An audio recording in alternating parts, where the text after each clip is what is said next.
that as being part of the backlash or reason for the backlash. What is the big concern with pronouns? Why, at the end of the day, if you're asking someone to not be visible, why don't you want to see them? Who cares?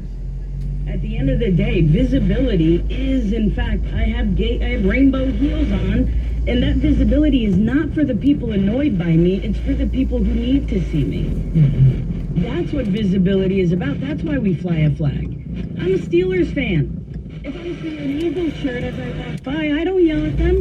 Great of you to admit that. Exactly. That is my whole point. Yeah. There are a lot of things that we don't agree with. You can disagree without discriminating. You can disagree without eradicating. I worked in human trafficking before I did LGBTQ law. I worked in genocide. I've seen genocide at the Rwandan genocide level. This is... And Angela, I just want to read this because Matt says, I'm all for LGBTQ plus rights. I was in Provincetown when marriage was legalized, and it was a great celebration by all. That said, I think that politically, the LGBTQ plus community has overplayed its hand. As you noted, the change happened fast. Most cultural changes occur much more slowly. I don't think that most people really care who someone sleeps with, and if someone doesn't mention it, you can't tell, yet it is very frequently mentioned by the media. I think this overexposure hurts the cause. Two things. One thing about the elite queuing, because you mentioned we're at like 22 and then went to 71 and in such a short amount of time.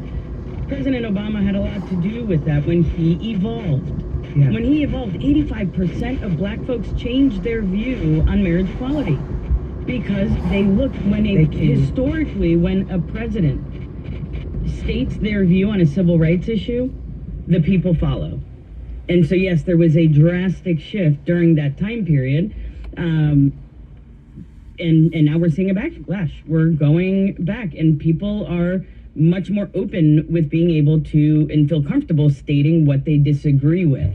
Let me ask you about that, Albert. Do you think that this is really ultimately just about polarization and partisanship, so that the heads of the Republican Party, as Angela laid out, have pursued a political strategy that has to do with restricting trans rights? People kind of just fall in line, and you kind of just have to be in lockstep with what your camp says on any issue.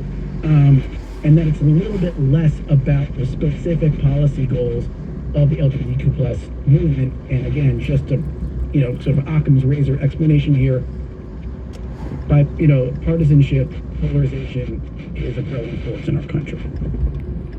Yeah, I like the Occam's razor perspective. I think the simplest explanation are the clearest, which is, one, the movement and its messengers stopped advocating for what feels like sort of normal, everyday, neighborly things and started bullying people who dissented from LGBT, the line.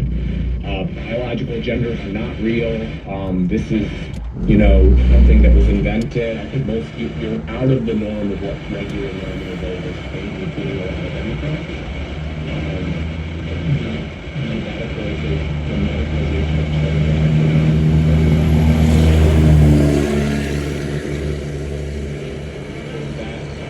My perspective is that 16 or 17-year-olds consent to a double mastectomy, which I think Philadelphia was treating me in that way. I think that's a human rights issue. That's an overreach.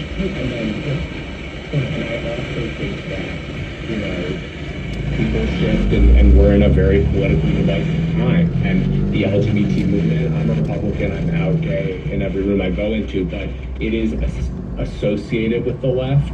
And yeah, we're in a very, very partisan time right now. And I think vulnerable minority groups need to be very aware of this perspective and be tactical in how we speak and operate. Well, let me ask you about that sort of that association, right? Because you're saying it could be both things, right? It could be increasing partisanship and the messaging of the community. And then I guess I would point to, there are countries like the commenter brought up, I think it was Colombia, but there's Zimbabwe, Russia, Turkey, places where the LGBTQ movement is not pushing for anything to do with transgender rights, but probably just sort of basic equality. And in those cases, the kind of you might call nationalists, I might say illiberal forces, have still been able to seize on that and use sort of anti-gay rhetoric to firm up their base, to grow their power. Like, who's to say that the right could not have done this regardless of what was done around trans issues in this country, if I'm making sense? You know what I mean? The idea that you didn't need the first part in order to have the political sort of gunpowder for the backlash. Yeah, I mean, I think that's kind of complicated. Like, the leader of the right-wing party in Germany is a lesbian. Iran said they don't have homosexuals in 2009, I think, when it was Ahmadinejad. We're LGBT overall, gay and transgender is always going to be a very small minority of people, and we rely on a lowercase l liberal societal order in order to have basic rights and respect and safety. And I think that we're seeing a lot of changes in our country and how people treat each other in media consumption, in norms, and it's putting at risk a lot of people globally. I will just add one more thing. A lot of countries from France to the Arab and Muslim world have viewed LGBT culture, lifestyle, whatever you want to call it, as an American export, and have moved away from it in demonizing sort of the West and American culture.